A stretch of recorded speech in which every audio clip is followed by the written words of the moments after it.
चलिए हम लोग आज आगे देखते हैं। कल देखे थे यूक्लिड डिवाइन एल्गोरिथम से, मतलब इस चैप्टर से इतना जब पढ़ के जाएंगे, ये जो पार्ट 1 और पार्ट 2 जो वीडियो है, ये दोनों में से ही आपका 3 नंबर फिक्स है कि आना ही आना है। क्या क्या पढ़ना है? तीन क्वेश्चन, 3 टाइप का क्वेश्चन। एक यूक्लिड डिवाइन एल्गोरिथम का प्रयोग करके एचसीएफ निकालने के लिए। दूसरा पढ़ना है ये सम धनात्मक विषम धनात्मक ये दर्शाने के लिए। तीसरा पढ़ के जाना है जो √3 √5 या 2 + √2 एक अपरिमेय संख्या है, इसको सिद्ध करना है। इतना पढ़ के जाएंगे तो आपका फिक्स है कि ये तीनों में से एक क्वेश्चन आएगा ही आएगा। इस चैप्टर खत्म होने के बाद दूसरा चैप्टर में चलेंगे, फिर इसी तरह करके सब चैप्टर खत्म करेंगे और इसमें से मॉडल सेट भी हम लोग बनाएंगे। पहला क्वेश्चन ले लेते हैं एक, देखिए इसमें से क्वेश्चन, सिद्ध कीजिए कि √5 एक अपरिमेय संख्या। क्या सिद्ध करना है? दर्शाना है, मतलब दर्शाना है बोलेगा, दर्शाइए बोलेगा या सिद्ध कीजिए बोलेगा, ठीक है। तो इसको देखना है कि √5 एक अपरिमेय संख्या है, ये हम लोग को सिद्ध करके दिखाना है, इसमें प्रूव करना है, ठीक है। तो इसमें से हम लोग जब भी प्रूव करना होता है किसी भी चीज़ को, तो उसके लिए हम लोग कुछ मानना होता है। देखिए ये अगर आप अपरिमेय तो बोल रहा है, परिमेय सिद्ध करके बताइए, लेकिन हम लोग इसको उल्टा मान लेंगे, ताकि सिद्ध करने के लिए हम लोग क्या मानेंगे, इसको परिमेय संख्या मान लेंगे।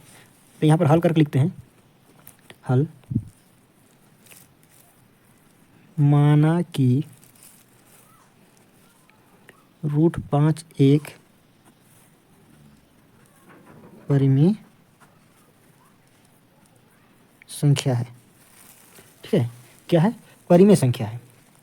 मान लेना है जस्ट एकदम कि माना कि √5 एक परिमेय संख्या है। ये 5 के जगह में हो सकता है कोई और भी संख्या हो सकता है, √7 √3 इस तरह से होगा, √2 भी हो सकता है। तो इसके जगह में अगर √3 रहता है तो यहाँ पर √3 लिखेंगे, √7 रहेगा √5 लिखेंगे, और सभी में सेम लिखते चलेंगे आगे। देखिए अगर हम लोग मान लिए कि परिमेय संख्या जब मान लिए, तो परिमेय संख्या को किसके बराबर लिख सकते हैं? P/Q के रूप में लिख सकते हैं। तो हम लोग इसको तुरंत लिखेंगे, 5 = P/Q। जब भी अभी परिमेय संख्या को किस प्रकार लिख सकते हैं? P/Q के रूप में लिख सकते हैं, जहाँ P और Q क्या है? कोई पूर्णांक है। जहाँ P और Q कोई पूर्णांक है, ठीक है। P और Q कोई पूर्णांक है, कोई भी पूर्णांक हो सकता है P और Q। अब इसमें से आगे देखेंगे, आगे ध्यान दीजिए, ये जो P/Q है, इसको हम लोग क्या करेंगे? क्रॉस मल्टीप्लाई करेंगे। क्रॉस मल्टीप्लाई कीजिए, तिरछा गुना करेंगे। इसका नीचे कुछ नहीं तो एक जरूर है, तो ये इससे गुना होगा, ये इसके नीचे वाला से, इसके नीचे वाला मतलब यहाँ पर कुछ नहीं तो एक है, ठीक है। हम दर्शा देते हैं, कोई दिक्कत नहीं, इसके भी कुछ नहीं तो एक है, इसको भी हम लोग लिख दिए इस तरह से। इसको तिरछा गुना कीजिए तो हो जाएगा √5Q बराबर क्या हो जाएगा? P। अब यहाँ ध्यान दीजिए, इतना करने के बाद दोनों तरफ हम लोग वर्क करेंगे। क्या करेंगे? हम लोग जब इसको रूट को हटाएंगे तभी तो हम लोग इसको कह सकते हैं कि परिमेय संख्या है, यानी रूट को हटा सके हैं। किस तरह से हटाएं? अब कोई भी उपाय करके हटा के देखते हैं। पहले दोनों तरफ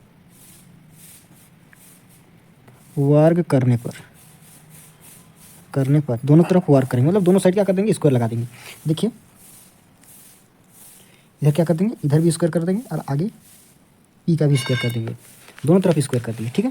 तो दोनों तरफ स्क्वायर करेंगे तो देखिए इसको पूरा, पहले तो ये ब्रैकेट तोड़ते हैं। देखिए √5 का स्क्वायर क्या हो जाएगा? 5 होगा, और Q अपना स्क्वायर ले लेगा, Q स्क्वायर हो जाएगा, क्योंकि √5 गुना √5 क्या होता है? 5 होता है, ठीक है,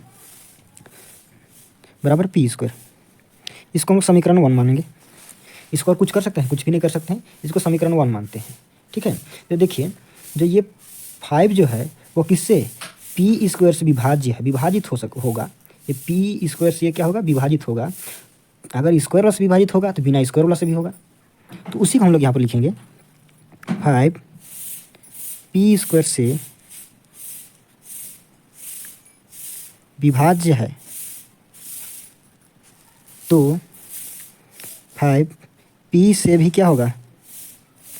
विभाज्य होगा, यानी विभाजित होगा, विभाज्य होगा। यानी कि जब स्क्वायर वाला से विभाजित हो रहा है तो बिना स्क्वायर वाला से भी पक्का होगा। तो आगे चलते हैं इसमें से, फिर इसमें क्या करेंगे? फिर से मान लेंगे हम लोग,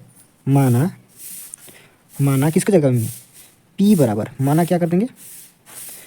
P बराबर 5 के मान लेते हैं, के मानिए, ए मानिए, बी मानिए, जो मानना है मानिए, लेकिन यहाँ जो है उसी को मानेंगे, ठीक है। इसका अपोजिट क्या, पी के बराबर अभी हम लोग क्या मान लिए, 5k, और इस 5k को रखेंगे हम लोग समीकरण नंबर 1 में।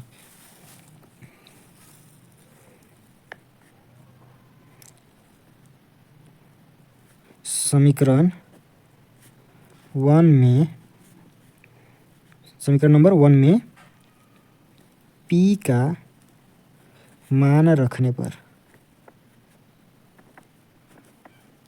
चलिए रखते हैं। समीकरण 1 कौन है, 5q² = p²। हम लोग को ये p का मान रखना है, ठीक है। किसका मान रखना है, p का मान रखना है। p का मान रखेंगे तो क्या होगा, 5q² = p के जगह में, देखिए p के जगह में क्या आ जाएगा, 5k।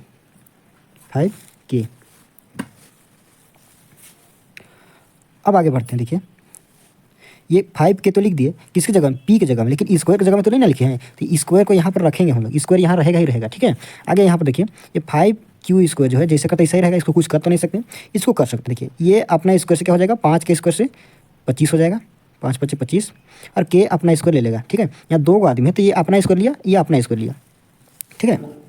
अब देखिए ये जो 5 जो है, अगर हम लोग इधर q² छोड़ते हैं तो इधर इसको 5 को उधर अगर भेजते हैं तो इधर गुना में उधर जाएगा तो भागा में होगा, मतलब 25k² / 5 हो जाएगा।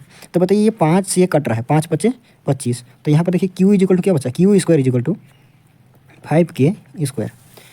ध्यान दीजिए यहाँ पर q² = क्या बचा, 5k² बचा, ठीक है। अब यहाँ ध्यान दीजिएगा, यहाँ भी 5 ही आया, देखिए ऊपर यहाँ भी 5 ही आया, और यहाँ भी क्या हो गया, यहाँ भी कुछ नहीं आया, क्या आया, 5 ही आया। इसके अतिरिक्त कोई आया क्या, नहीं आया। अगर इसके अलावा कोई चीज़, कोई संख्या फिर से आ जाता तो हम लोग इसको कह सकते हैं कि परिमेय है, परंतु इसमें से कुछ भी और अलग नहीं आया, इसलिए ये क्या है, अपरिमेय होगा। आगे लिखेंगे इसको। देखिए एग्जाम में आपको पूछेगा, ये 3 मार्क्स का है, तो थोड़ा सा ध्यान से बस ना इसको थोड़ा सा याद रखिएगा, इतना सा। यहाँ पर चेंज होगा, संख्या हमेशा चेंज होगा, जैसे कि अगर 3 रहेगा 3 लिखेंगे, 7 रहेगा 7 लिखेंगे, ठीक है। अब बाकी बात सब चीज़ सेम लिखते चले, हर कोई भी क्वेश्चन आए इस तरह का। अब आगे देखिए, आगे हम लोग सेम चीज़ और फिर से लिखेंगे, क्या अभी किससे विभाजित है, तभी तो p से था, अभी q² से है, q² से इधर विभाजित हो जाएगा, इसको अगर इधर भेजेंगे तो, ठीक है। चलिए हम लोग इधर लिखते हैं आगे। अब वहाँ पर हम लोग जो लिखे थे उसको फिर से लिखेंगे इधर। जो 5 जो है अभी किससे था, q² से विभाजित था, ठीक है। 5 q² से विभाज्य है, तो 5 किससे, बिना स्क्वायर वाला से, मतलब 5q से भी क्या होगा, विभाजित होगा, से भी विभाज्य होगा, ठीक है। चूंकि अब आगे देखिए यहाँ तक कर लिया तो इसके अलावा कुछ कर ही नहीं सकते, तो आगे लिख देंगे इसको हम लोग। चूंकि p और q में कम से कम कितना आया, p और q में कम से कम उभयनिष्ठ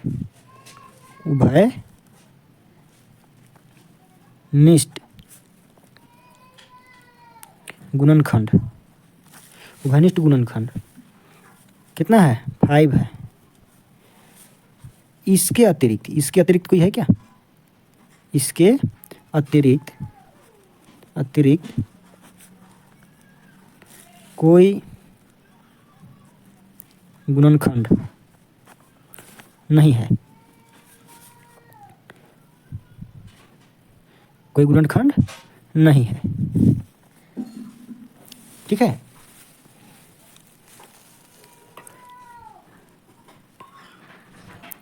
इसलिए √5 एक परिमेय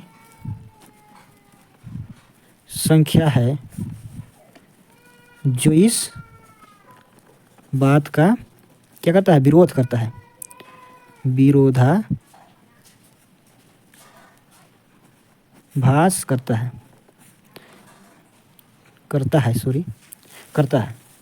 अतः करके हम लास्ट में लिख देंगे, अतः √5 एक अपरिमेय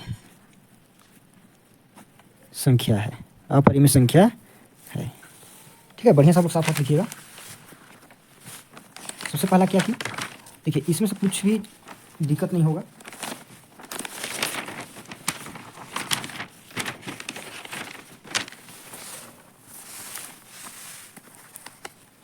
देखिए सबसे पहला कुछ नहीं किए, मान लिए क्या चीज़, √5 एक परिमेय संख्या है। उसके बाद सीधा अगर परिमेय संख्या है तो पी बटा क्यू के रूप में लिख सकते हैं, इसलिए क्या लिखे 5 = पी बाई क्यू। और जहाँ पी और क्यू कोई भी पूर्णांक हो सकता है। और इसको तिरछा गुना कर दिए, तिरछा गुना करने के बाद क्या करेंगे, दोनों तरफ वर्क करने पर, ठीक है, दोनों तरफ वर्क करने पर, दोनों तरफ वर्क कर दिए, दोनों तरफ वर्क किए, इसको हल कर दिए।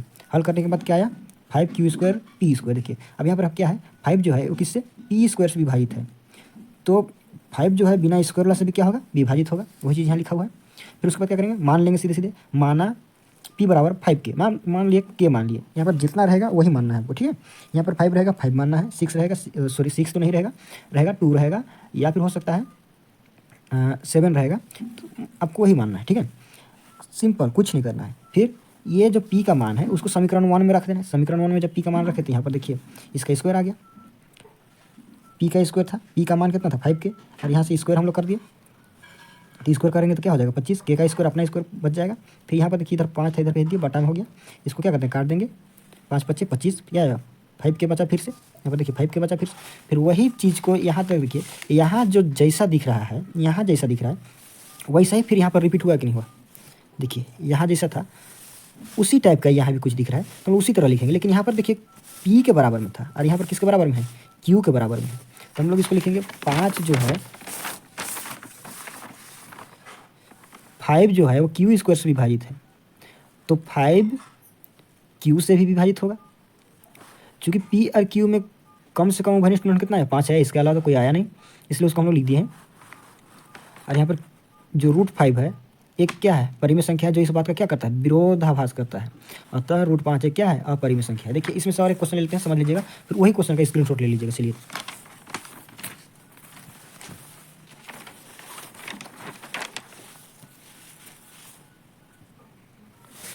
चलिए यहाँ पर देखते हैं दूसरा क्वेश्चन, हम यहाँ पर पहले से ही लिख कर रख दिए हैं ताकि यदि अधिक टाइम ना लगे,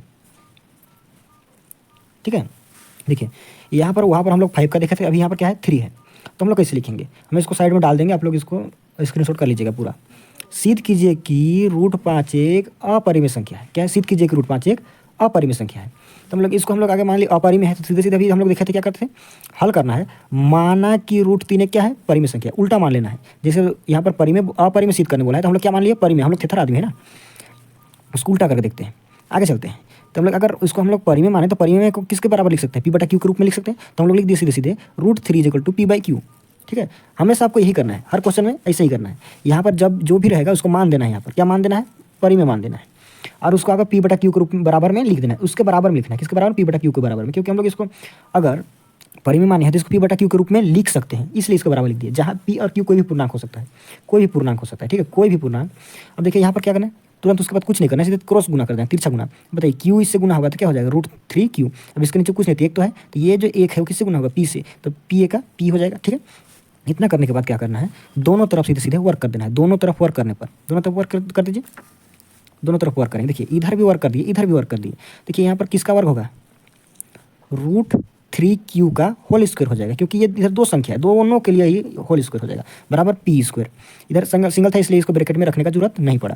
देखिए यहाँ पर √3 का स्क्वायर क्या होगा, 3 होगा, और यहाँ पर q का स्क्वायर क्या होगा, q² होगा, = p², ठीक है। अब इसको कुछ नहीं कर सकते, तो यहाँ पर समीकरण 1 मान दिया हम लोग, ठीक। देखिए अब इसके जस्ट नीचे आगे चलेंगे, तो हम लोग इसको क्या लिखें, 3 जो है वो किससे, p² से विभाज्य है, तो 3p से भी क्या होगा, विभाजित होगा, ठीक है। वही लिखें 3p से भी क्या होगा, विभाज्य होगा, जब स्क्वायर वाला से हुआ तो बिना स्क्वायर वाला से भी होना चाहिए, तो उसी को जस्ट हम लोग नीचे मान दिए कि माना p बराबर 3 के, हम लोग वहाँ 5 था तो 5 के माने थे, 3 है 3 के मानेंगे, और k के जगह में कुछ भी रख सकते हैं आप लोग, k के जगह में कुछ भी मतलब कोई भी चीज़, l m जो भी रखना है आप रख सकते हैं, तो इसको रख दिए। अब देखिए जब p का मान को हम लोग किस में रखेंगे, समीकरण 1 में, तो हम लोग लिख दिए समीकरण 1 में p का मान रखने पर, ठीक है, किसका मान रखने पर, p का मान रखने पर, तो p का मान रखने पर यहाँ पर देखिए जब p का मान रखे किसमें, समीकरण 1 में, तो समीकरण 1 क्या है, 3q² = p², यही तो है समीकरण 1। तो इसमें हम लोग किसका मान रखेंगे, p का मान रखेंगे, p का मान क्या है 3k, तो यहाँ पर हम लोग रख दिए 3k। देखिए स्क्वायर तो हम लोग यहाँ पर नहीं ना था, तो यहाँ पर स्क्वायर है, तो यहाँ पर इसका स्क्वायर रहेगा ही रहेगा, इधर का कुछ नहीं कर सकते, इधर का जैसा का तैसा ही रहेगा, ठीक है। यहाँ 3q², यहाँ पर देखिए इसका स्क्वायर करेंगे तो क्या होगा 9, अरे k का स्क्वायर k², और जब इसको देखिए काटेंगे, यहाँ पर ध्यान दीजिए, यहाँ पर इसको स्क्वायर करने के लिए सभी को आता होगा, अगर इसको डिटेल में जानना है तो फिर से कमेंट कीजिएगा, पूरा एकदम क्लियर कर देंगे। आगे चलते हैं। ये 3 से अभी हम लोग इसको बराबर को उधर नहीं भेजे, देखे थे उसमें से भेजे थे, 5 को क्या कहते उधर भेजे थे, इसको भेजेंगे तो भागा में ही होगा, इसलिए इसको सीधे डायरेक्ट काट दिया। 3 3 का 3, यहाँ पर 3 तिया 9 हो गया। तो यहाँ पर देखिए q square is equal to 3k square हो गया, q square is equal to 3k square हो गया। ठीक है, अब ध्यान दीजिए यहाँ पर जो यहाँ जो है, जो ये जो दिख रहा है आपको, वही चीज़ यहाँ दिख रहा था, फिर से रिपीट हुआ। तो हम लोग इससे आगे फिर क्या बढ़ सकते हैं, कुछ नहीं बढ़ सकते हैं। इसीलिए ये सेम चीज़ लिखेंगे, लेकिन ये सेम चीज़ क्या होगा, देखिए आपको ज़्यादा रटने की जरूरत नहीं है, इतना से याद रखेंगे। तो यहाँ पर जहाँ पर रिपीट हो जाएगा फिर वही चीज़ लिखेंगे। ठीक है, देखिए यहाँ पर बगल में हम लिख देते हैं, इसको लिखा हुआ नहीं है, देखिए यहाँ पर जो है वही चीज़ यहाँ पर लिख दिए कि 3q स्क्वायर से ही विभाजित है, किससे, देखिए इससे ये विभाजित है। अगर क्यू स्क्वायर से है तो बिना स्क्वायर वाला से भी होगा। ठीक है, तो क्या लिख दिया यहाँ पर, 3q से भी क्या होगा, विभाज्य होगा। उसके अलावा आगे कुछ नहीं करना है, आगे सीधे सीधे लिख देना है। चूँकि p और q हम लोग देखें, p में भी करके देखें एक बार, देखें देखिए यहाँ देखिए p में करके देखें एक बार, और दोबारा क्या दिखे, q में भी करके देखें। तो p और q में कम से कम उभयनिष्ठ गुणनखंड जो है वो क्या आया, 3 आया, इसके अतिरिक्त कोई नहीं है। हम तो उसी को लिखे जो चीज़ आया है p और q में, इसको याद कर रटने का कोई बहुत बड़ा चीज़ नहीं है। यहाँ पर देखिए p और q में कम से कम क्या आया है, 3 आया है, उभयनिष्ठ गुणनखंड क्या है, 3 आया है, इसके अतिरिक्त कोई नहीं है, बस उसी को तो लिखे हैं यहाँ पर, उसके अतिरिक्त कोई नहीं है। ठीक है, आगे देखते हैं। इसलिए √3 एक परिमेय संख्या है जो इस बात का क्या करता है, विरोधाभास करता है। अतः √3 एक क्या है, अपरिमेय संख्या है। प्रूव हो गया, खत्म। इतने तो करना ही था आपको। इसमें से स्क्रीनशॉट ले लीजिएगा। अब देखिए इसमें से एक संख्या था तब हम लोग इतना लंबा गया, लेकिन इसमें से अगर 2 संख्या रहेगा तो इतना लंबा नहीं होगा, उसको भी देखते हैं तुरंत। आगे देख ही लीजिए, इसको ये पूरा क्लियर ही कर लीजिए आज। देखिए हम पहले से ही सबको लिख के रख दिए आप लोग के लिए। देखिए यहाँ पर सबका डाल देंगे फोटो, वहाँ पर स्क्रीनशॉट कर लीजिएगा। देखिए यहाँ पर हम क्या लिखें, सिद्ध कीजिए कि अभी वहाँ पर सिंगल संख्या देखा था, यहाँ डबल संख्या हो गया। सिद्ध कीजिए कि 6 + √2 एक क्या है, अपरिमेय संख्या है। क्या है, अपरिमेय संख्या है। तो हम लोग इसको तुरंत करेंगे, फिर से वही काम कर रहे हैं। माना कि 6 + √2 एक क्या है, परिमेय संख्या है। ठीक है, क्या है, √2 एक परिमेय संख्या है। तो यहाँ पर जहाँ परिमेय संख्या है तो हम फट से मान लेंगे कि 6q + 2। ठीक है, यहाँ सीधे से मानना है, क्या करना है, मान देना है। जब ये परिमेय अपरिमेय सिद्ध करने बोल रहा है तो हम लोग परिमेय मानेंगे। माना कि 6 + √2 एक क्या है, परिमेय संख्या है। अगर परिमेय संख्या है तो उसको p/q के बराबर में लिखा जा सकता है। तो यहाँ पर लिख दी 6 + √2 = p/q। यहाँ पर जो है इसको p/q के रूप में लिख देंगे, जहाँ क्या है, p और q कोई पूर्णांक है, कोई भी पूर्णांक हो सकता है।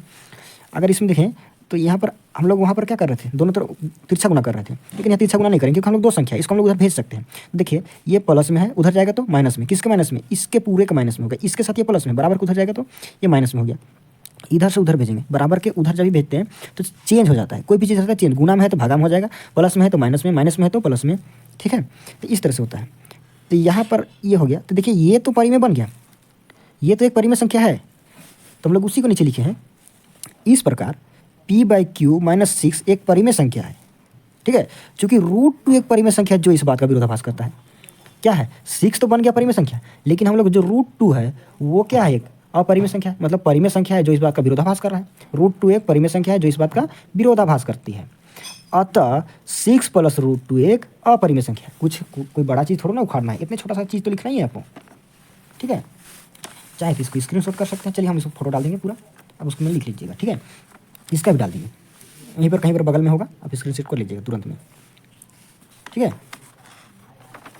अब देखिए इसी में से और कोई क्वेश्चन देख लेते हैं। जैसे यहाँ पर तो ये प्लस में था, गुना में रहेगा तो क्या करेंगे, देखिए उसको भी यहीं पर है, तुरंत देखते हैं हम लोग। सॉरी, यहाँ देखिए, ये देखिए क्या बोल रहा है, सिद्ध कीजिए कि 7√5 एक क्या है, अपरिमेय संख्या है। क्योंकि एग्जाम के लिए तैयारी हो रहा है इसलिए थोड़ा सा स्पीड में बता रहे हैं, नहीं तो सबको पूरा डिटेल से, इसको भी पूरा डिटेल से करके बताएंगे। माना कि 7√5 एक परिमेय संख्या, क्या मान रहे हैं, जस्ट तो सभी को तो ही रट रहे हैं, तोता जैसा, तो आपको 2 को 3 को बनाएंगे क्वेश्चन तो हो जाएगा। अब देखिए यहाँ पर अगर परिमेय संख्या माने हैं तो क्या मानेंगे, क्या लिख देंगे यहाँ पर 7√5 बराबर क्या लिख देंगे, p/q, क्योंकि p/q के रूप में होगा तभी तो हम लोग परिमेय बोले हैं। तो परिमेय जो हम लोग बोल दिए, बोलने को तो बोल दिए, लेकिन उसको आगे दर्शा के भी दिखाना होगा। तो बताइए जहाँ p और q कोई पूर्णांक है, देखिए यहाँ पर एक गुना में था, इसको इधर बेच देंगे तो क्या हो जाएगा, भागा में। इसके साथ ये गुना में था, इधर जाएगा तो क्या हो जाएगा, भागा में हो जाएगा। तो इसके बटा में आ गया ये। ठीक है, तो ये तो परिमेय संख्या बन गया, लेकिन √5 एक बच गया, तो इसको हम लोग क्या कैसे लिखेंगे, इस प्रकार p/7q एक परिमेय संख्या है, ठीक है, ये तो परिमेय संख्या हो गया। चूंकि लेकिन इसमें क्या हो जाएगा, चूंकि √5 एक परिमेय संख्या है जो इस बात का क्या करता है, विरोधाभास करता है। मतलब ये तो बन गया, ये तो बन ही गया, लेकिन इसको विरोध कर दे रहा है कौन, √5 एक परिमेय संख्या जो इस बात का विरोधाभास करता है। कोई भी चीज़ को आप जानिएगा तो जरूर ना कहिएगा कि ये नहीं है, होगा, तो वही चीज़ है। तो अतः करके लिख देंगे, अतः क्या हो जाएगा, 7√5 एक अपरिमेय संख्या है, ठीक। तो यही चीज़ तो इसमें लिखना ही था, बस इतना ही तो था। इसी में से कोई क्वेश्चन फिर से कुछ रहेगा, अगर वो कुछ रहेगा, आपको कोई भी क्वेश्चन और भी क्वेश्चन होगा तो हमको भेजिएगा, जरूर बना देंगे। पूरा क्वेश्चन इसमें नहीं कर रहे हैं क्योंकि पूरा क्वेश्चन पूरा चैप्टर में ही आ जाएगा, ठीक है। अगला एक क्वेश्चन जो था हम आपको बोले थे इसमें से कराएंगे, वो था समधनात्मक और विषम धनात्मक। चलिए हम लोग उसको भी लिख के रखें क्योंकि बहुत टाइम लग जाता है लिखने में। ध्यान दीजिए, यहाँ पर बोला है दर्शाइए कि कोई भी धनात्मक विषम पूर्णांक या 2q+1 या 2q+3 के रूप का होता है जहाँ q कोई धनात्मक पूर्णांक है। यहाँ पर आपको लिख दिया पहले ही, q कोई क्या है, धनात्मक पूर्णांक है, ठीक। कोई पूर्णांक है यहाँ पर q। अब देखिए हम लोग यहाँ पर माने उसमें भी हम q मान दिए, कोई दिक्कत नहीं, यहाँ पर a भर मानिएगा तो भी चलेगा। अब ध्यान दीजिए, माना a और q कोई धनात्मक पूर्णांक है, ठीक है, कोई भी धनात्मक पूर्णांक हो सकता है, सम भी हो सकता है, विषम भी हो सकता है, उससे कोई दिक्कत नहीं है, ठीक है। तो कोई धनात्मक पूर्णांक है और इसमें b जो है वो कितना है, 2 है। देखिए b के जगह में यहाँ पर देखिए यूक्लिड डिवाइन एल्गोरिथम दिख रहा है आपको, a=bq+r, तो b के जगह में 2 है, q के जगह में तो q ही है, कुछ नहीं है। यहाँ पर कोई पूर्णांक है बोला है तो कोई पूर्णांक हो सकता है, यहाँ पर आगे देखेंगे, प्लस r कहाँ तक, 3 तक है, r क्या है, 3 है, यहाँ 1 है, 1 से कहाँ तक, 3 तक। हम लोग देखेंगे कि यहाँ कौन कौन होगा, और इसमें से ये दोनों को ही मोस्टली बताएगा, ये दोनों को ही बोला गया है कि ये क्या है, किसके रूप का है, विषम धनात्मक पूर्णांक के रूप का है। इसको हम लोग दर्शाएंगे, इसको दर्शाने के लिए बोला है, मतलब सिद्ध करने बोला है, ठीक है। तो हम लोग इसको मान लिए, माना a और q कोई क्या है, धनात्मक पूर्णांक है, और b बराबर क्या है, 2 है। यहाँ b बराबर 2 है, यहाँ पर क्वेश्चन बदल भी सकता है, यहाँ 2 की जगह में 4 भी रख सकता है, ठीक है। और ये 3 तक है, हो सके 5 तक रहेगा। एक क्वेश्चन है और 6q+5 तक है, तो हम लोग उसको नहीं देख रहे हैं इसमें, आप लोग उसको खुद ही बना लीजिएगा, समझ लीजिए पहले। जहाँ क्या होता है, 0 से बड़ा या बराबर हमेशा r, शेषफल जब भी बचता है वो हो सकता है कि 0 बचे, है ना, या तो 0 से बड़ा बचे, 0 से छोटा तो कहीं बचता नहीं है शेषफल, ठीक है। इसलिए 0 ही बच सकता है या तो 0 के बराबर हो सकता है, 0 से बड़ा होगा या बराबर होगा कौन, r, और r से हमेशा बड़ा रहता है कौन, b, r से हमेशा कौन बड़ा रहता है, b, ठीक है। अगर r बड़ा होगा तो फिर भाग जाएगा, तो b तो छोटा ही हो जाएगा ना, तो इसलिए b बराबर यहाँ पर क्या है, 2 है, ये तो हम लिख दिए। तो r जो है, माना r कहाँ तक लेंगे, 0 1 2 3, क्योंकि हम लोग 3 तक ही बोला है, 3 तक, इसलिए r जो है वो कहाँ तक लेंगे, 0 लेके देखेंगे, फिर 1 लेके देखेंगे, फिर 2 लेके देखेंगे, फिर 3 लेके देखेंगे, ठीक है। तो कहाँ से देखेंगे, तब यूक्लिड डिवाइन एल्गोरिथम से, कहाँ से देखेंगे, यूक्लिड डिवाइन एल्गोरिथम से। a=bq+r, यही होता है इसका फॉर्मूला, आपको पता है। धनात्मक पूर्णांक क्या है, ये क्या है, यहाँ पर क्या लिखे हैं, धनात्मक पूर्णांक। यहाँ देखिए ये धनात्मक पूर्णांक जो लिखे हैं इसके नीचे समधनात्मक होगा कि विषम धनात्मक होगा, उसको हम लोग देखेंगे, ठीक है। तो हम लोग पहला लाइन देखते हैं, जब r का मान क्या लेंगे, 0 लेंगे, तो a1 हम लोग यहाँ पर a लिखे थे तो यहाँ पर a1 लिख दिया, कोई दिक्कत नहीं है। a1 = 2q+0, क्योंकि हम लोग एक बार 0 लेके देखेंगे, एक बार 1 लेके देखेंगे, एक बार 2 लेके, एक बार 3 लेके देखेंगे, ठीक है। जब हम लोग 0 लेते हैं, ठीक, इसमें हम लोग जब 0 लेंगे तो देखिए क्या होगा, यहाँ पर हम लोग का क्या हो जाएगा, 2q है प्लस 0। अब देखिए ये q जो है, q की जगह में कोई भी संख्या रखिए, q की जगह में कोई भी संख्या, 1 रखिए, 2 रखिए, 3 रखिए, जब जो मन है वही रख के देखिए। और 0 क्या करना है, जोड़ देना है। पहले इसको देखिए, 2 × 2 प्लस 0 जोड़िए तो क्या आता है, 2 आएगा, सम आया कि नहीं आया। अब 1 रख के देखेंगे, देखिए यहाँ पर 1 रख देते हैं, तो 1 रखेंगे तो 2 × 2 प्लस 0 जोड़ देंगे, फिर क्या आ गया, 2 ही आया, तो 2 तो सम ही है। अब देखिए यहाँ पर 2 रख के देखिए, 2 दूनी 4, 4 में जब यहाँ पर 4 आएगा तो 4 में 0 जोड़ के देखिए तो क्या आ जाएगा, 4 ही आएगा। देखिए कोई भी संख्या से हम लोग गुना कर रहे हैं, 0 जब जोड़ दे रहे हैं तो हम लोग कितना आ जा रहा है, सम संख्या आ रहा है, तो हम लोग उसी को यहाँ पर लिखेंगे, क्या लिखेंगे, ये क्या है, अगर 0 जोड़ दिए तो ये क्या हो गया, सम धनात्मक पूर्णांक हो गया। मतलब इसमें देखिए 2q, q की जगह कुछ भी लिख के आप गुना कर दीजिए, और इसको ये 1 नंबर के लिए पूछता है, ठीक है। 2q+0 ये क्या है, सम धनात्मक है कि विषम धनात्मक, सम धनात्मक है, कैसे वो देख लीजिए, ठीक है। अब आगे देखते हैं, जब a2 मतलब दूसरा लाइन लेंगे, a2 = क्या है, 2q+1।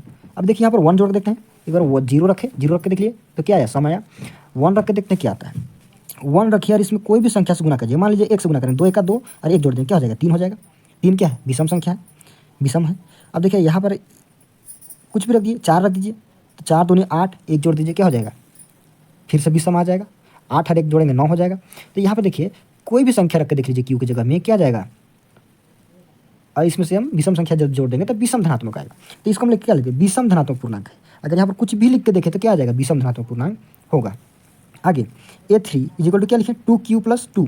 2 क्यों लिखें, क्योंकि हम लोग यहाँ पर 2 भी रख के देखना है। 2 रख के देख रहे हैं तो क्या आ जाएगा, अगर किसी भी संख्या गुना कीजिए और सम संख्या जोड़िए तो हम क्या बोलते हैं, सम धनात्मक पूर्णांक होगा। क्योंकि यहाँ पर सम संख्या से किसी भी संख्या को गुना करिएगा, कोई भी संख्या को, और उसमें सम ही संख्या जोड़ देंगे तो क्या आ जाएगा, सम धनात्मक पूर्णांक आ जाएगा। ये कर लिए। आगे भी देखिए, इसको भी देखिएगा तो ये भी क्या हो जाएगा, A4, क्योंकि हम लोग चौथा लाइन जा रहे हैं, कहाँ तक, 3 तक जाना है हम लोग को। तो 2Q + 3, तो यहाँ पर Q की जगह कोई भी संख्या रखिए, गुना कीजिए, 3 जोड़िए तो क्या आ जाएगा, विषम धनात्मक पूर्णांक आएगा। ठीक है, तो हम लोग इसको दर्शा के दिखा दिए। तो इसी तरह से हम लोग इसको लिखेंगे कैसे शब्द में, देखिए इस प्रकार कोई भी विषम धनात्मक पूर्णांक 2Q + 1, हम लोग को 2Q + 1 ही पूछा था, अब हो सकता है कि 2Q ही पूछ दे।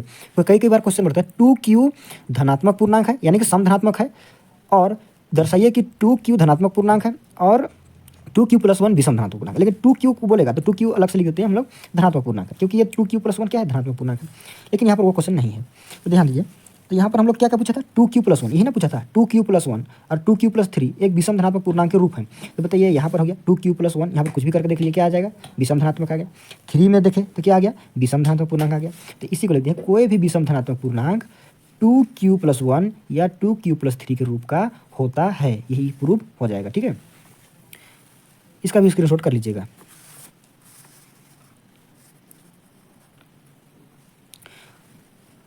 तो आपका इतना जब पढ़ के जाएंगे, ये जो पार्ट 1 और पार्ट 2 जो वीडियो है, ये दोनों में से ही आपका 3 नंबर फिक्स है कि आना ही आना है।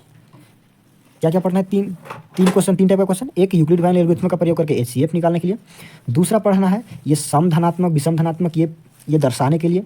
तीसरा पढ़ के जाना है जो √3 √5 या 2 + √2 एक अपरिमेय संख्या है, इसको सिद्ध करना है। इतना पढ़ के जाएंगे तो आपका फिक्स है कि ये तीनों में से एक क्वेश्चन आएगा ही आएगा।